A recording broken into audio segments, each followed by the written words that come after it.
Good morning बच्चों। आज हम ब्रीथिंग इन एक्सचेंज का अगला टॉपिक देखने वाले हैं, गैसों का विनिमय। तो समझने जा रहे हैं गैसों का विनिमय। हेडिंग डाल देते हैं।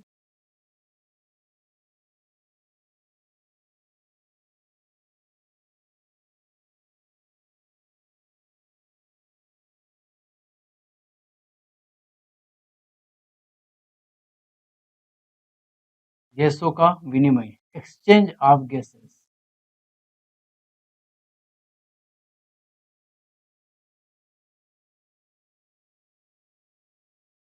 गैसों का विनिमय या एक्सचेंज ऑफ गैसेस। गैसों का विनिमय मतलब सीधी सी बात है, जो ऑक्सीजन हमने वातावरण से ली है वो कहाँ गई? फेफड़े में। और फेफड़े से उस ऑक्सीजन को किसने लिया? रक्त ने। तो फेफड़े से रक्त के बीच में क्या होगा? एक्सचेंज। O2 जाएगी रक्त में और CO2 जाएगी फेफड़े में, और फेफड़े में जो CO2 आएगी उसे वापस कहाँ फेंक दिया जाएगा? बाहर। फिर रक्त उस ऑक्सीजन को लेकर कहाँ जाएगा? ऊतक या कोशिका के पास। कोशिका के पास रक्त और कोशिका के बीच में क्या होगा? O2 CO2 का आदान प्रदान। तो गैसों का विनिमय जो है वो विनिमय के स्थल यदि हम देखें तो कितने स्तर आ रहे हैं? 2। तो यहां पर हम पॉइंट बाय पॉइंट बात करेंगे। पहला अगर हम यहाँ पॉइंट देखें,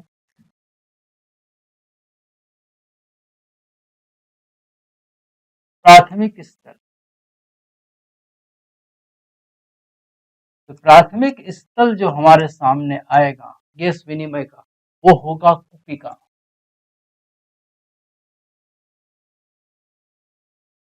पहला स्थल क्या है? कुपिका। कुपिका कहाँ उपस्थित है? तो ये फेफड़े के अंदर उपस्थित है। फेफड़े की एक इकाई है कुपिका। कुपिका पहला स्थल है। कुपिका और रक्त के बीच में O2 CO2 का क्या होगा? आदान प्रदान। दूसरा स्थल आता है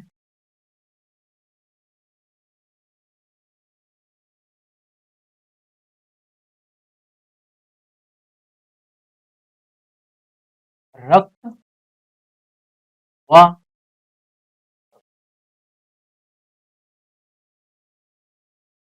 दूसरा स्थल है ऊतक या कोशिका के बीच में। तो ऊतक और रक्त के बीच में क्या हो जाएगा? गैसों का आदान प्रदान। और ध्यान रखना यहाँ पर कि जो गैस का विनिमय है या गैसों का विनिमय है, गैसों का विनिमय निर्भर करता है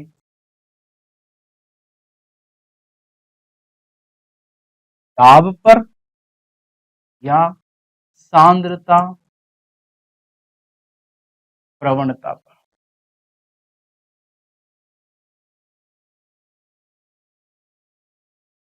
गैस का आदान प्रदान तभी होगा जब उच्च दाब से गैस हमेशा कहाँ जाएगी? निम्न दाब के बीच। तो दाब का परिवर्तन होगा तभी गैसों का क्या होगा? आदान प्रदान। या फिर दूसरा जो है वो क्या है? सांद्रता प्रवणता। अधिक सांद्रता से कहाँ जाएगी? कम सांद्रता की ओर। तो गैसों का विनिमय तभी हो सकता है जब दाब में अंतर हो या सांद्रता प्रवणता में क्या हो? अंतर। अन्यथा गैसों का विनिमय या एक्सचेंज होना संभव नहीं है। तो ये दो कारक है जिनके कारण गैसों का क्या होता है? विनिमय। और गैसों का विनिमय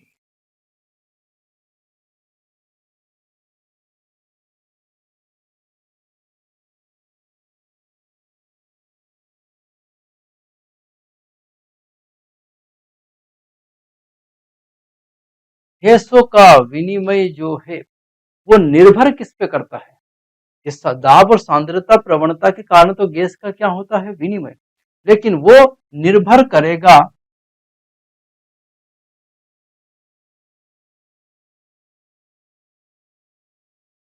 झिल्लियों की मोटाई। गैसों का विनिमय किस पर निर्भर करेगा? झिल्लियों की मोटाई पर। तो गैसों का विनिमय निर्भर किस पर कर रहा है? झिल्लियों की मोटाई। जितनी ज्यादा झिल्ली मोटी होगी उतना विनिमय की दर क्या होगी? कम। झिल्ली पतली होगी, विनिमय की दर क्या होगी? ज्यादा। तो गैसों का विनिमय जो निर्भर करेगा वो पहला किस पर निर्भर करेगा, झिल्लियों की मोटाई।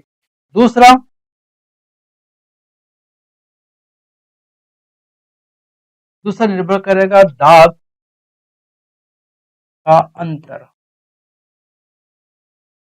जितना ज्यादा दाब में अंतर होगा उतना ज्यादा विनिमय की दर क्या होगी, ज्यादा। तो दाब में अंतर पर और झिल्लियों की मोटाई पर गैसों का विनिमय क्या कर रहा है, निर्भर। अब ये गैसों का विनिमय जो दो स्थल पर हो रहा है, पहला कुपिका और दूसरा ऊतक, इसको हम चित्र के माध्यम से समझेंगे। जो एनसीईआरटी में दिया उसी चित्र के माध्यम से हम यहाँ समझने वाले हैं। अब आगे मैं यहाँ चित्र बना रहा हूँ, इस चित्र के माध्यम से समझेंगे हम। देखो यह है हृदय,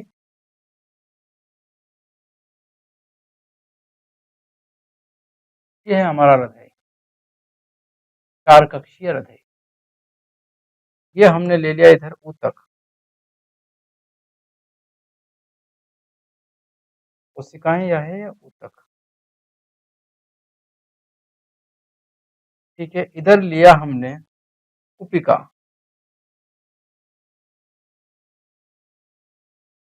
यहाँ लिया हमने कुपिका, यह है कुपिका। अब ये है कुपिका,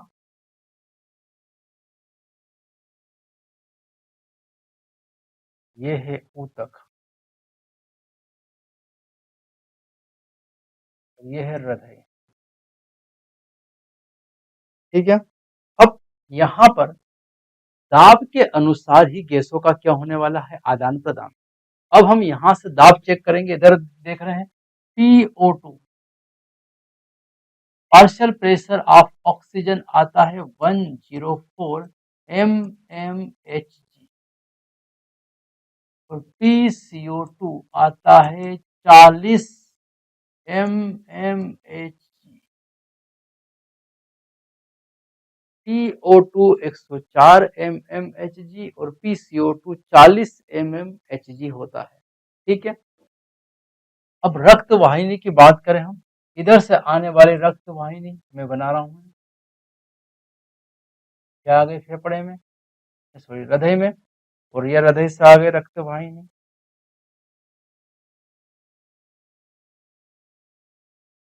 इधर मैं कलर थोड़ा अलग दे रहा हूं,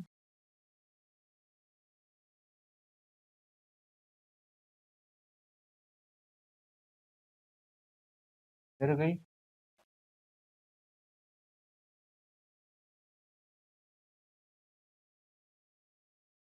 शुद्ध रक्त और अशुद्ध रक्त, यहाँ पर यह शुद्ध रक्त लाने वाली जो है कहा जाता है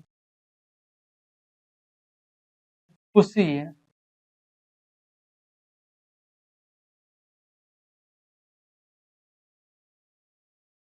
पल्मोनरी वेन, और ये है यहाँ पर फुफ्फुसीय धमनी, पल्मोनरी आर्टरी।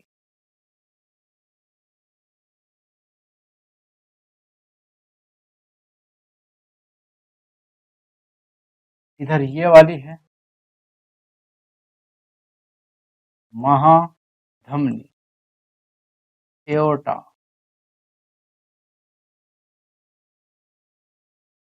ये है महासीरा,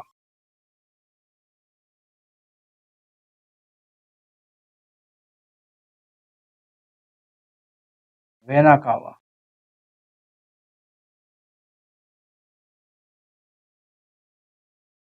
अब समझते हैं यहां से क्या हो रहा है, कैसे गैसों का आदान प्रदान हो रहा है। दो स्थल बताए मैंने, एक स्थल है कुपिका और दूसरा स्थल है ऊतक।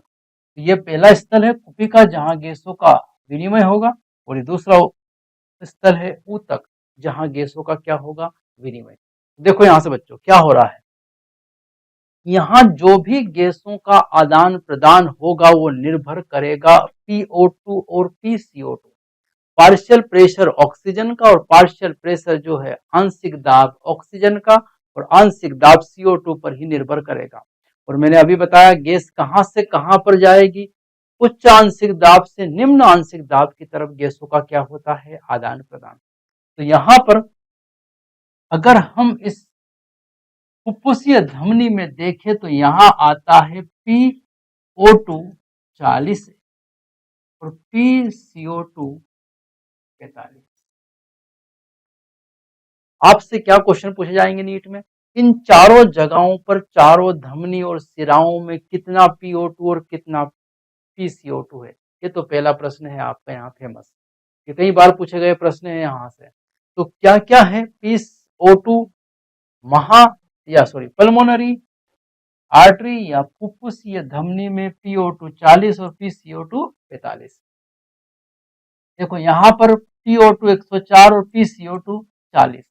तो बताओ ऑक्सीजन यहां से कहां जाएगी, कुपिकाओं में। कुपिकाओं में क्या जाएगी, ऑक्सीजन। क्यों जाएगी कुपिकाओं में ऑक्सीजन, कुपिकाओं में ऑक्सीजन इस कारण जाएगी कि ऑक्सीजन सॉरी कुपिकाओं से ऑक्सीजन आएगी, कुपिकाओं से ऑक्सीजन आएगी रक्त में, क्योंकि PO2 104 है और PO2 यहाँ पर 40 है, तो 104 से कहां जाएगी, 40 की तरफ। तो ऑक्सीजन लगातार किसमें विसरित हो जाएगी, विसरण द्वारा इस रक्त वाहिनी में, और CO2 जाएगी कुपिका में। O2 आएगी रक्त में और CO2 कहां जाएगी, कुपिका में, क्योंकि CO2 का 40 mg है, mmHg है, और इधर 45 है, तो 45 से कहां जाएगी, 40 की तरफ। इस तरह O2 CO2 का क्या हो जाएगा, आदान प्रदान। कहां होगा ये, कुपिका में, पहला स्तर है। अब पहला अगला क्वेश्चन बनता है कि फुफ्फुसीय पल्मोनरी वेन फुफ्फुसी सीरा में PO2 कितना होगा, तो वो बचेगा 95, और PCO2 कितना होगा, तो वो बचेगा यहाँ पर 40। PO2 95 रहेगा और PCO2 40 रहेगा, किसमें, फुफ्फुसी सीरा में। वहीं पर फुफ्फुसीय धमनी में क्या होगा, PO2 40 और PCO2 45। यही फेमस दो क्वेश्चन हो गए हमारा। अब ये शुद्ध रक्त कहां जाएगा, हृदय में, और हृदय से महाधमनी एओर्टा, जिसमें भी वही होगा यहाँ वाला PO2 95, PCO2 40 mmHg, सब mmHg में ही चल रहे हैं सब डाटा, कितना होगा। अब ऊतक के पास देखो, ऊतक के अंदर कोशिकाओं में ग्लूकोज प्लस ऑक्सीजन से क्या बन रही है, CO2 प्लस ऊर्जा। तो लगातार ऊतक ऑक्सीजन का यूज कर रहा है, उपयोग कर रहा है, और कौन सी गैस मुक्त कर रहा है, कार्बन डाइऑक्साइड। इसी कारण कार्बन डाइऑक्साइड की मात्रा ऊतक में लगातार क्या होती जाएगी, बढ़ती जाएगी। तो अगर हम यहाँ देखें दाब ऊतक में, तो ऊतक में PCO2 हो जाएगी 45 और PO2 घट जाएगी और कितनी हो जाएगी, 40। ऐसी स्थिति में क्या होगा, जब ये ऊतक में होगा तो इधर से आएगी कौन, ऑक्सीजन, इधर से जाएगी कौन, कार्बन डाइऑक्साइड, क्योंकि 95 O2 के कारण 95 और 40 में 95 से 40 की तरफ और 45 से 40 की तरफ आदान प्रदान हो जाएगा ऊतक और रक्त के बीच में। और इस अशुद्ध रक्त को लेकर कौन आएगी, महाशिरा वेना कावा, और वेना कावा में अब PCO2 हो जाएगी 45 और PO2 हो जाएगी 40। ये वाला डाटा यहाँ आ जाएगा और फिर ये रक्त लेकर जाएगी और यही डाटा इसलिए यहाँ है। तो इन दोनों में एक जैसा होगा, 40 45 40 45 एक जैसा है फुफ्फुसीय धमनी और महाशिरा में, और इन दोनों में भी एक जैसा, ध्यान देना यहाँ फुफ्फुसी शिरा में 95 40 और इधर भी 95 40 95 40। तो इन दोनों में भी कैसा होगा, एक जैसा। तो ये दो स्थल थे जहां पर O2 CO2 का क्या हो रहा है, आदान प्रदान, जो कि इस चित्र के माध्यम से समझा हमने। यहाँ पर कैसे आदान प्रदान होता है, एनसीईआरटी ने और एक चित्र दिया और एक बात बताई है, उसको हम एक अगले और चित्र से समझ लेते हैं। यहाँ पर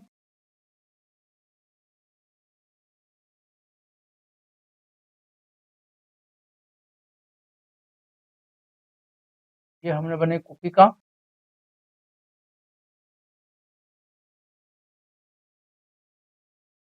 कोशिका की दीवार,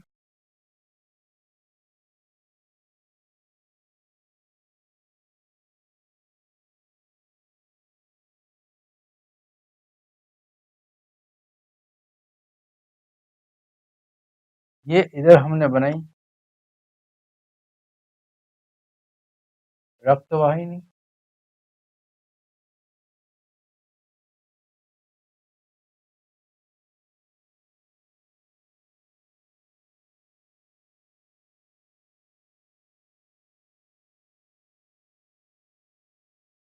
ये रक्तवाहिनी, ये अंदर है रक्त, इसी में है आरबीसी,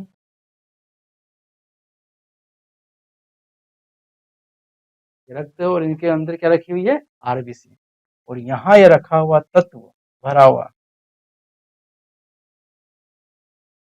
जिसे कहा जाता है बेसमेंट, आधारी तत्व। अब इनके नाम लिख लेते हैं। ये है कुपिका,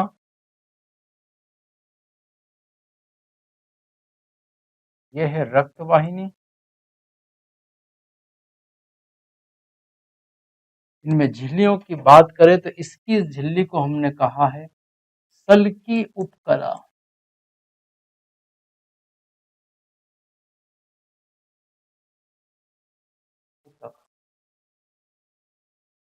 ये है दूसरा आधारी तत्व, और यह है तीसरा यहाँ वाला एंडो,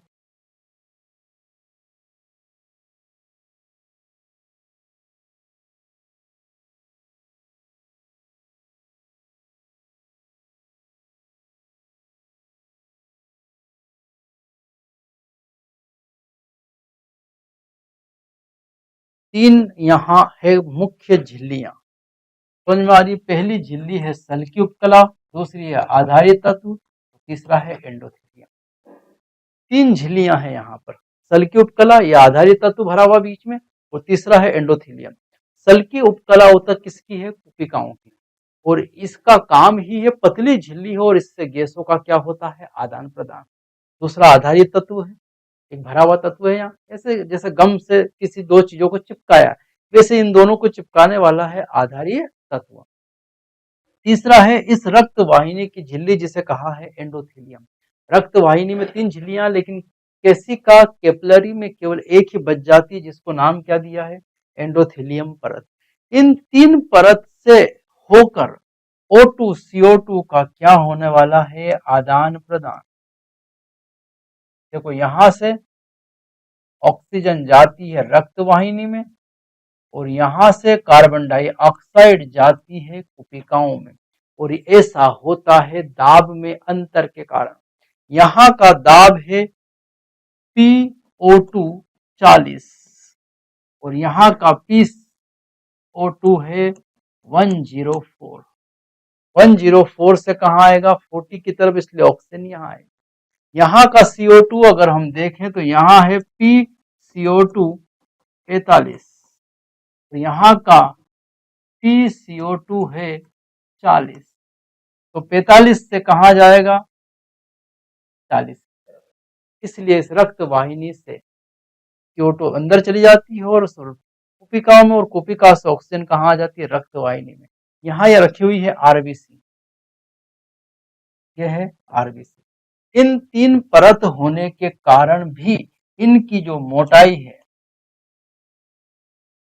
वो मोटाई मात्र 1 मिलीमीटर से भी कम है।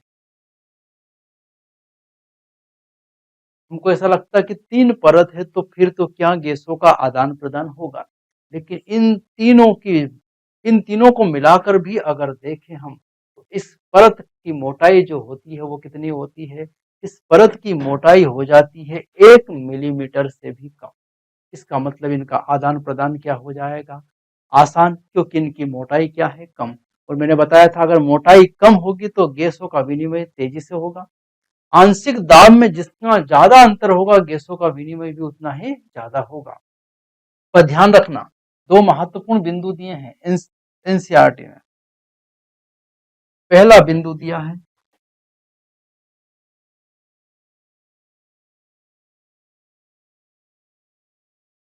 CO2 की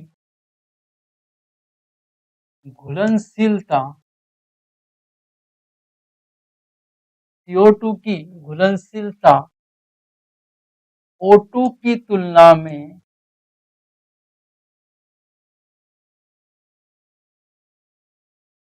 20 से 25% क्या है ज्यादा। मतलब CO2 रक्त में जल्दी घुल जाती है किसकी तुलना में, ऑक्सीजन की। तो CO2 की घुलनशीलता ऑक्सीजन की तुलना में कितना प्रतिशत ज्यादा है, 20 से 25% क्या है ज्यादा। किसकी घुलनशीलता, CO2 की। आगे अगर हम बात करें तो CO2 की विसरण दर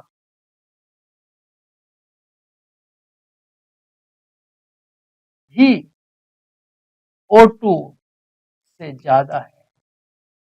अरे ये पॉइंट और निकल के आया कि CO2 की घुलनशीलता भी ऑक्सीजन से 20-25% ज्यादा और CO2 की विसरण दर भी O2 से ज्यादा है। मतलब CO2 की विसरण दर भी ज्यादा है और CO2 की घुलनशीलता भी ऑक्सीजन की तुलना में ज्यादा है। इस प्रकार से हमने ये जो टॉपिक समझा है गैसों का विनिमय। अब इसको हम थोड़ा सा एनसीईआरटी से एक बार टेली कर लें। लाइन को जो हमने पढ़ा उसी को हम टेली कर रहे हैं, क्योंकि मैं आपको सारी बातें एनसीईआरटी के माध्यम से बता रहा हूं। गैसों का विनिमय, प्राथमिक स्थल कुपिकाएं हैं और ऊतक और रक्त कैसा है, दूसरा स्थल है।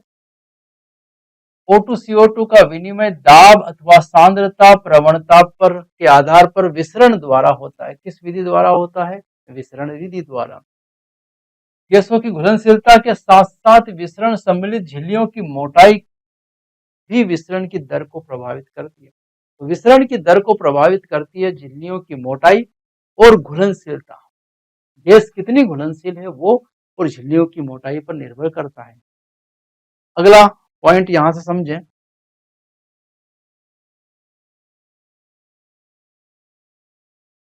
ये वही चित्र है जो हमने अभी देखा है, समझा है। अक्षीकृत, ये वही वाला पूरा चित्र है। उसी धमनी गया इधर पूरा रक्त लेकर, वही 40-45 mmHg, 95-40 mmHg, वही पूरा चित्र जो हमने समझा अभी। गैसों के मिश्रण की विशेष,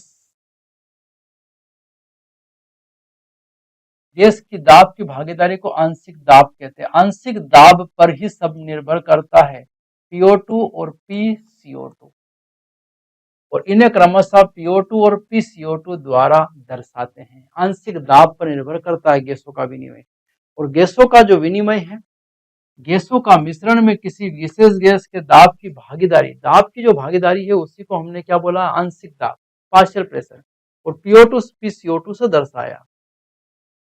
वायुमंडलीय वायु और दोनों विसरण स्थलों में इन दोनों गैसों के आंशिक दाब की तालिका यहाँ दी है। ये तालिका यहाँ,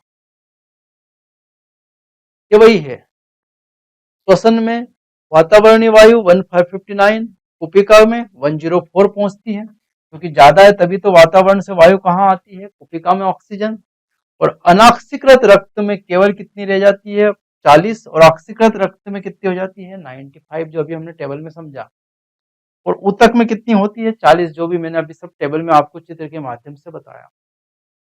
CO2 0.3% वातावरण में है, कुपिका में हो जाती है 40, इसीलिए कुपिका से कहा जाती है, वातावरण में।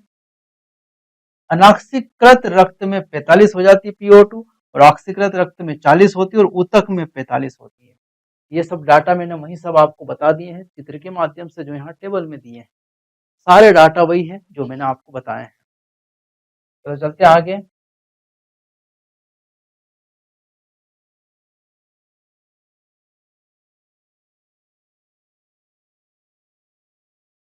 ये देखो 20 से 25 गुना अधिक होती है।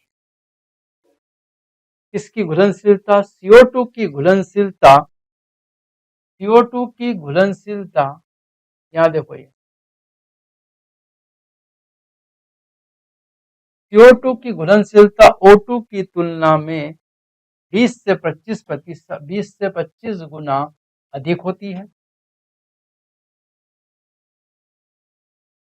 दाब अंतरित होना O2 CO2 की तुलना में बहुत अधिक होती है। CO2 की मात्रा O2 की तुलना में बहुत अधिक होती है। आंशिक दाब विसरित होने वाली CO2 की मात्रा O2 की तुलना में क्या होती है? अधिक होती है। यह वही चित्र है कुपिकाओं का।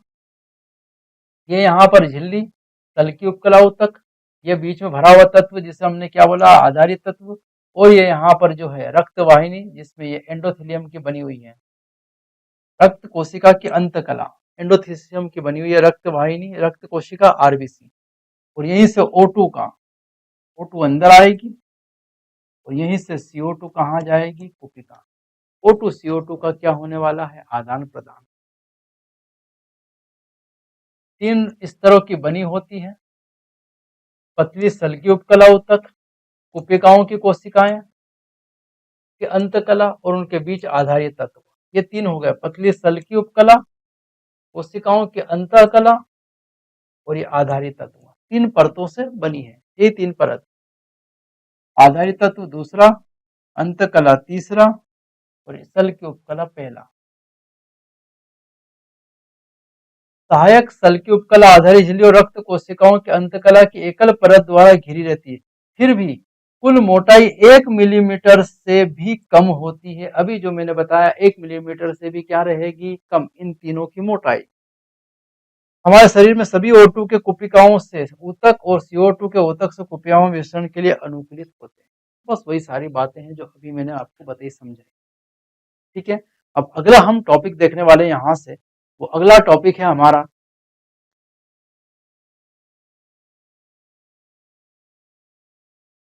गैसों का परिवहन।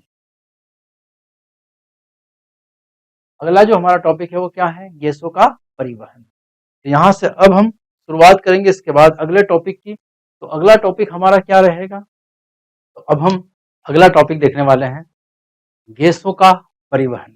तो अब हम हेडिंग डालेंगे गैसों का परिवहन।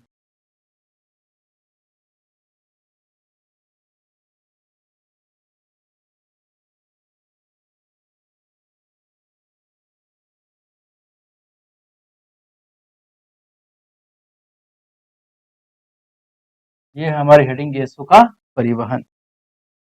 ट्रांसपोर्ट ऑफ गैसेस, अंग्रेजी में है इसका ट्रांसपोर्ट ऑफ गैसेस।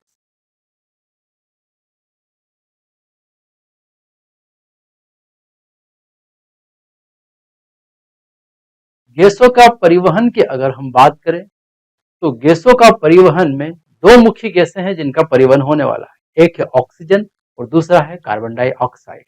तो अब उन दोनों का परिवहन समझते हैं एक चार्ट के माध्यम से। एक चार्ट बना रहा हूं मैं।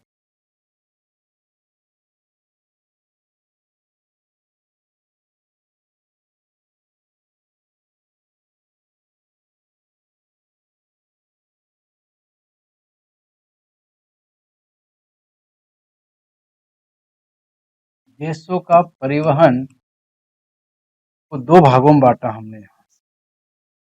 एक लिया है ऑक्सीजन का परिवहन और दूसरा है कार्बन डाइऑक्साइड का परिवहन। इसमें हम लेते हैं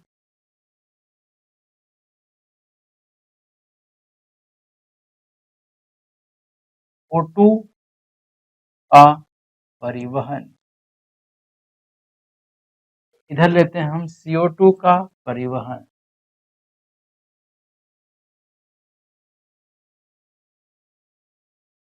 एक तरफ O2 का परिवहन, दूसरी तरफ किसके लिए है? CO2 का परिवहन। 2 ही गैसों का रक्त आदान प्रदान करेगा, ट्रांसपोर्ट करेगा। ट्रांसपोर्ट करना मतलब सीधी सी बात है, जो ऑक्सीजन वातावरण से हम फेफड़ों के अंदर लेते हैं, कुपिकाओं में जाती है, वो कुपिकाओं से रक्त में जाएगी और रक्त ही उन्हें कहां तक ले जाएगा? ऊतक या कोशिकाओं तक। तो ऊतक या कोशिकाओं तक ले जाने वाला कौन होगा? रक्त। तो रक्त O2 को ऊतक तक ले जाएगा और ऊतक में निर्मित CO2 को रक्त ही फेफड़ों तक लाएगा। और ये जो ट्रांसपोर्ट होगा ये दो प्रकार से होगा, O2 का ट्रांसपोर्ट अलग और CO2 का ट्रांसपोर्ट अलग। O2 के ट्रांसपोर्ट की अगर हम बात करें तो 97% हीमोग्लोबिन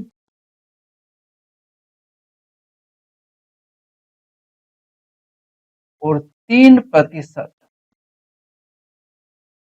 प्लाज्मा में घुलनशील।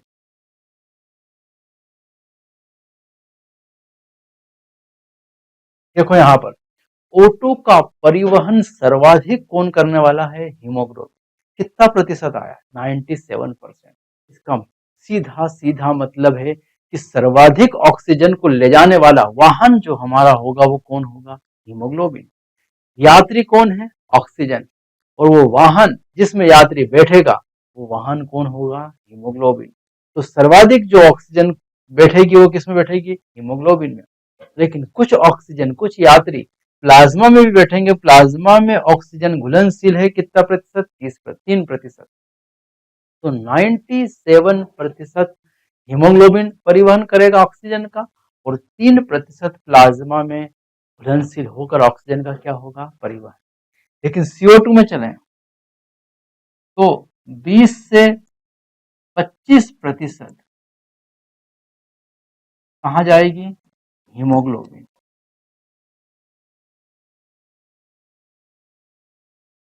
कितना प्रतिशत? 20 से 25% CO2 का परिवहन किसके द्वारा होगा? हीमोग्लोबिन के द्वारा। अगला जो है 70% CO2 का जो परिवहन है वो होगा बाइकार्बोनेट्स।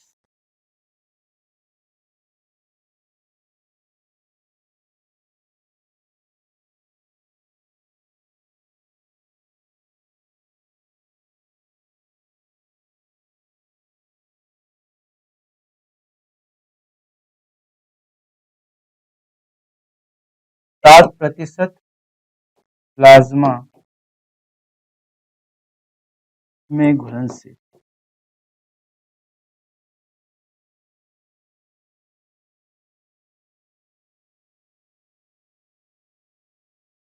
CO2 का परिवहन 3 माध्यम से होगा। ये CO2 नामक यात्री 3 वाहनों में सवार होगा। पहला वाहन जो होगा वो कौन होगा? हीमोग्लोबिन। कितना प्रतिशत? 20 से 25%। लेकिन O2 में देखो, O2 में वही हीमोग्लोबिन में O2 कितना बैठ रहा है? 97%। तो ऑक्सीजन का परिवहन हीमोग्लोबिन 97% और CO2 का परिवहन वही हीमोग्लोबिन कितना परसेंट? 20 to 25%। और CO2 नामक यात्री सर्वाधिक किस वाहन में बैठ रहा है? बाइकार्बोनेट। कितना प्रतिशत? 70%। तो 70% CO2 का परिवहन किसके द्वारा हो रहा है? बाइकार्बोनेट के द्वारा। 7% ये भी क्या है? प्लाज्मा में घुलनशील। जैसा हम लास्ट लेक्चर में भी हमने देखा कि घुलनशील क्षमता CO2 की ऑक्सीजन की तुलना में ज्यादा है। कितना? 20 से 25% ज्यादा है। तो यहाँ नजरिया आराम को 7% CO2 प्लाज्मा द्वारा और ऑक्सीजन केवल मात्र कितना? 3%। तो 3 वाहन किसके हुए हैं? CO2 के परिवहन के। अब हम एक एक करके एक एक का परिवहन देखने वाले हैं। यहाँ पर सबसे पहले जो हम परिवहन देखेंगे वो किसका देखेंगे? O2 का। O2 का क्या देखने वाले हैं? परिवहन।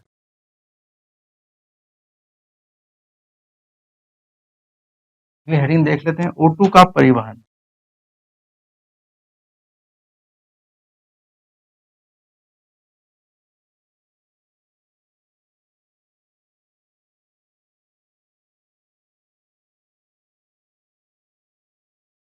अभी जो हमने देखा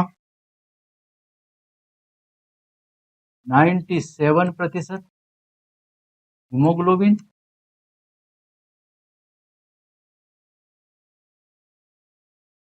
और बाकी का 3% जो वो किसके द्वारा? प्लाज्मा द्वारा।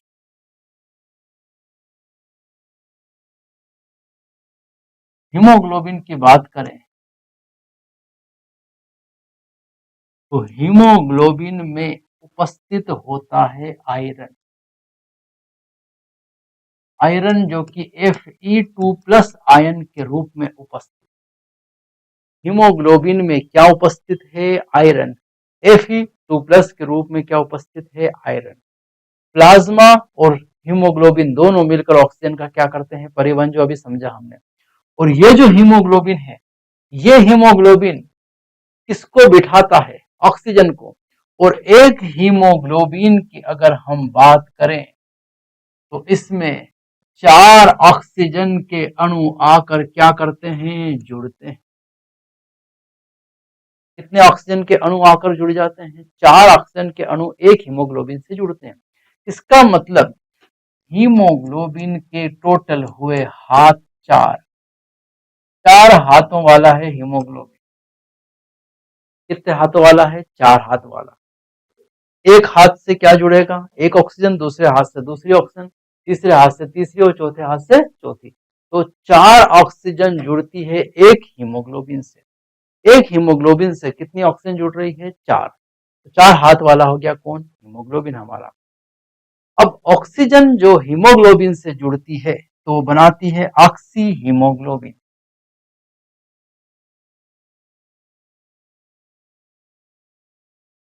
यहां देख लेते हैं हम। ऑक्सीजन जब हीमोग्लोबिन से जुड़ती है तो बनाती है HBO2, जिसे नाम दिया है ऑक्सी हीमोग्लोबिन।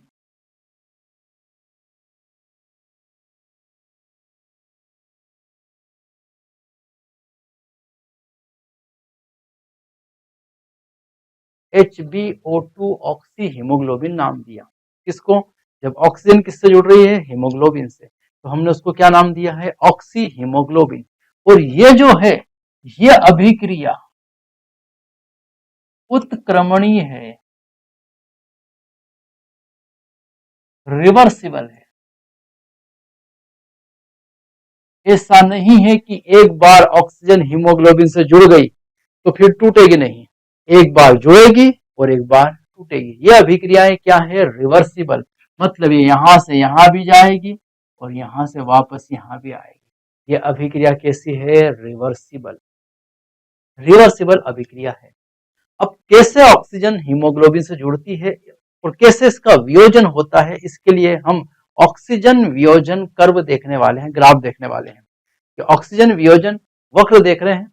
उससे पहले यह समझ लेते हैं कि ये ऑक्सीजन हीमोग्लोबिन से जुड़ने के लिए 4 मुख्य यहां पर कारक हैं।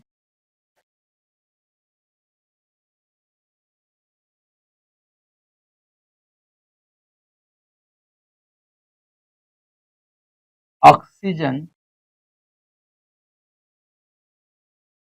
का हीमोग्लोबिन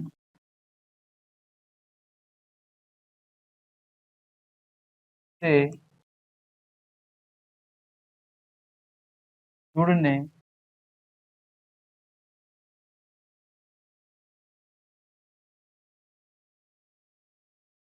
कारक, जुड़ने वाले कारक। पहला कारक हमारा यहाँ पर 4 कारक है। यहाँ पर पहला कारक होगा PO2, ऑक्सीजन का आंशिक दाब। इन 4 कारणों पर निर्भर करता है ऑक्सीजन का हीमोग्लोबिन से जुड़ना या टूटना। इन 4 कारणों पर PO2, दूसरा PCO2, ऑक्सीजन का आंशिक दाब, कार्बन डाइऑक्साइड का आंशिक दाब और तापमान।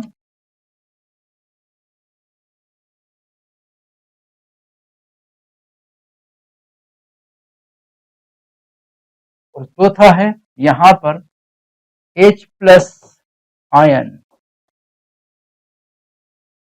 सांद्रता। 4 कारकों पर यह काम निर्भर करेगा कि ऑक्सीजन हीमोग्लोबिन से जुड़ेगी। ऑक्सीजन हीमोग्लोबिन से जुड़ना किन 4 कारकों पर निर्भर करता है? वो 4 कारक हमारे पास है। ऑक्सीजन का आंशिक दाब, दूसरा कार्बन डाइऑक्साइड का आंशिक दाब, तीसरा तापमान और चौथा क्या है? H+ आयन सांद्रता।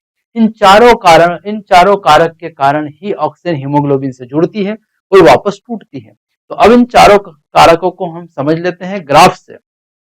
ऑक्सीजन वियोजन वक्र क्या है हमारा टॉपिक अगला? ऑक्सीजन वियोजन वक्र।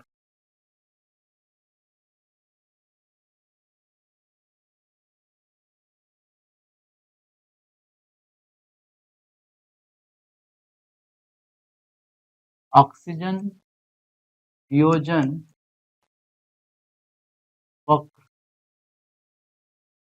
ग्राफ, ऑक्सीजन डिसोसिएशन कर्व या ग्राफ देखने वाले हैं। चलो ग्राफ बना लेते हैं यहां से, ये हमारा ग्राफ है।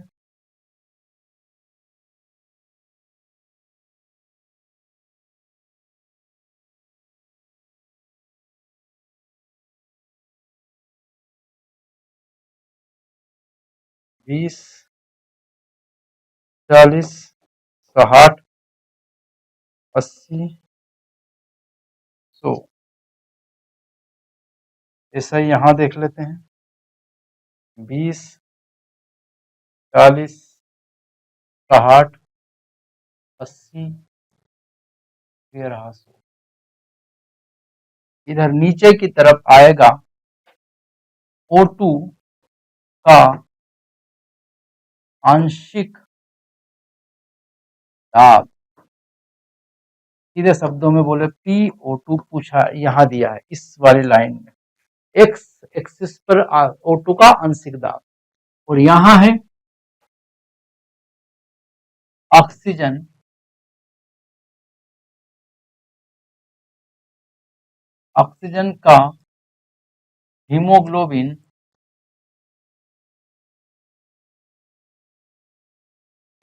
का हीमोग्लोबिन के साथ संतृप्त प्रतिशत।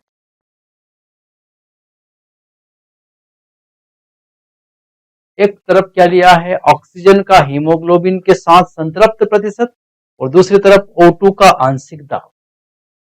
ये ग्राफ क्या समझाना चाह रहा, हम इस ग्राफ को पहले आउटलाइन समझ ले तो ज्यादा आसान होगा चीजें।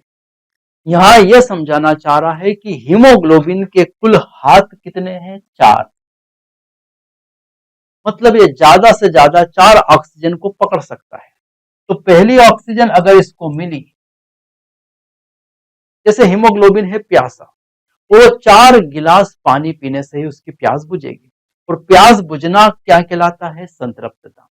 तो पहला गिलास अगर उसको पानी का पिलाया तो एक ऑक्सीजन दी और उसकी प्यास नहीं बुझी, दूसरी ऑक्सीजन दी, अभी भी प्यास नहीं बुझी, तीसरी ऑक्सीजन दी, अभी भी प्यास नहीं बुझी, और चौथी ऑक्सीजन दे दी, अब उसकी प्यास बुझ गई, क्योंकि प्यास कितने गिलास की थी, 4।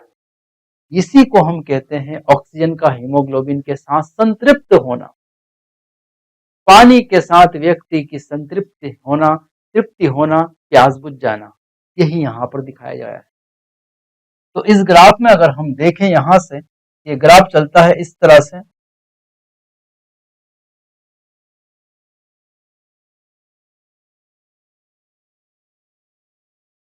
ये ग्राफ इस तरह से चलता है।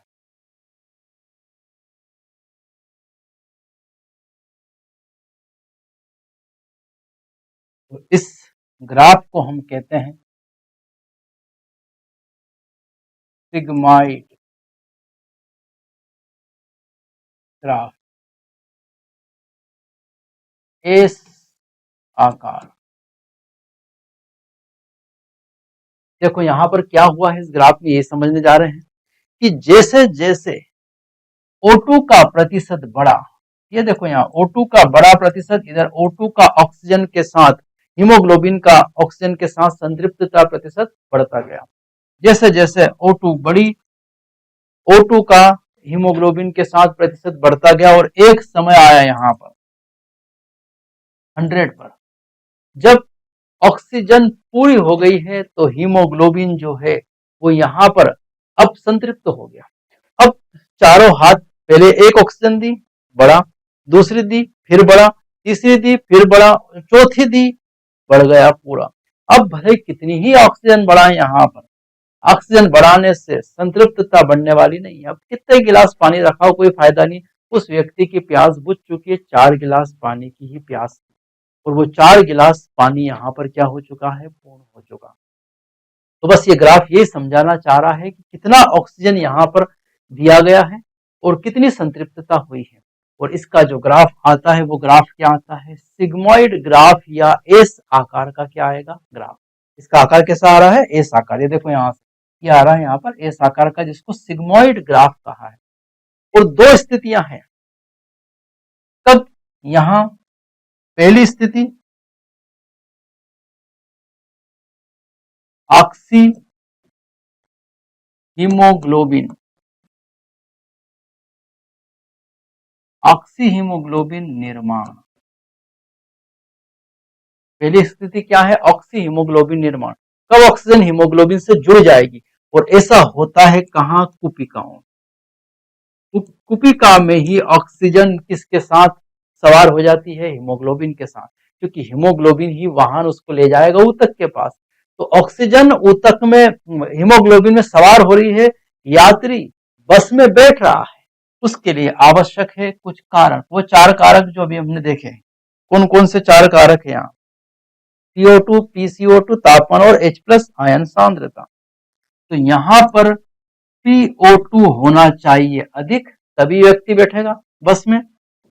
PCO2 होना चाहिए कम, तापमान होना चाहिए कम, और H+ आयन सांद्रता होना चाहिए कम। ये चार स्थितियां होगी तभी ऑक्सीजन हीमोग्लोबिन के साथ क्या होगा? जुड़ेगा। PO2 ज्यादा हो और बाकी तीनों क्या हो जाना चाहिए? कारक कम। तो ऑक्सीजन किसके साथ जुड़ जाएगा? हीमोग्लोबिन के साथ। दूसरी कंडीशन, दूसरी कंडीशन ये है यहां पर कि कब ऑक्सी हीमोग्लोबिन का वियोजन, टूटना, कब टूटेगा? ऑक्सीजन हीमोग्लोबिन से कब अलग हो जाएगा? तब अलग होगा जब ये ऑक्सीजन कहां पहुंच जाएगी? ऊतक के पास। ये घटना कहां घटेगी? ऊतक के पास। पहली वाली घटना कहां घट रही थी? कुपिका के पास, और ये वाली घटना कहां घटेगी? ऊतक के पास। ऊतक के पास जाकर कंडीशन आएगी, PO2 हो जाएगा कम, PCO2 हो जाएगा ज्यादा, तापमान हो जाएगा ज्यादा, और H+ आयन सांद्रता हो जाएगी ज्यादा। ये सॉरी, यहाँ क्या हो जाएगी? ज्यादा।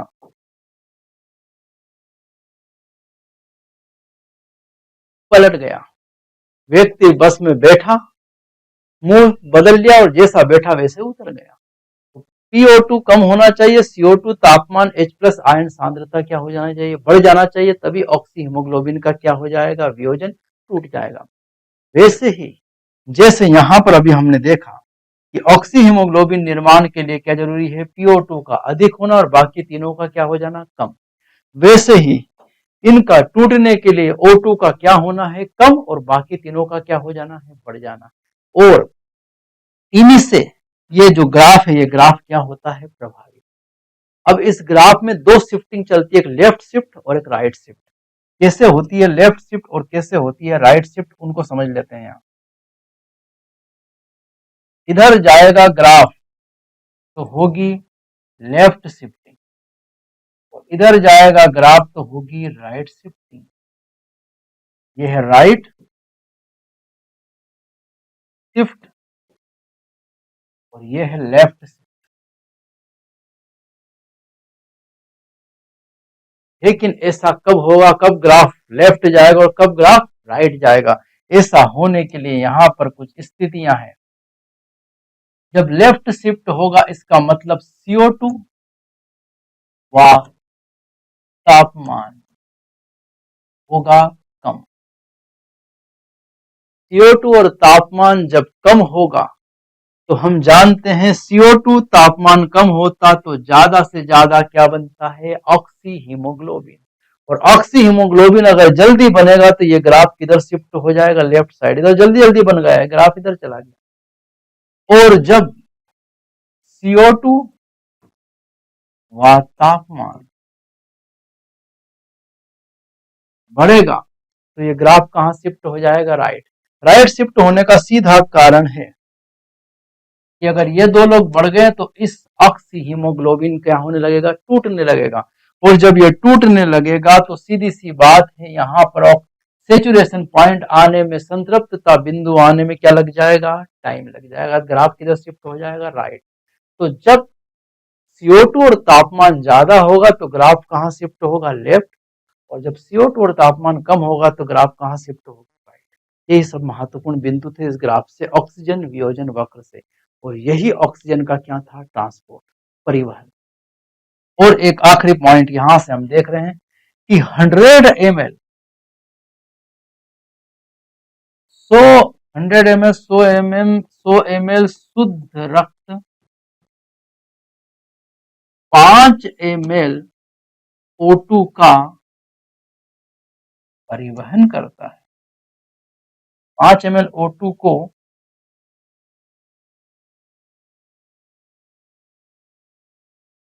ऊतक तक लाता है। ये डाटा दिया उन्होंने कि 100 ml शुद्ध रक्त में कितनी ml O2 होगी, तो 5 ml। 100 ml अगर शुद्ध रक्त है तो ऑक्सीजन कितना ट्रांसपोर्ट करेगा, वो 5 ml ट्रांसपोर्ट करेगा, किसका, ऑक्सीजन। ये आखिरी बिंदु था यहाँ पे। ये सारे बिंदु यहाँ के कंप्लीट हो गए। ये ऑक्सीजन का परिवहन क्या हो चुका है, कंप्लीट। अब हम अगले लेक्चर में देखेंगे CO2 का परिवहन, कि CO2 का परिवहन किस प्रकार से होता है, वो अगले लेक्चर में देखेंगे इसमें। ठीक है बेटा, यहीं तक अभी हम इसको देख रहे हैं। अगले लेक्चर में CO2 का परिवहन देखेंगे। ओके, थैंक यू सभी को।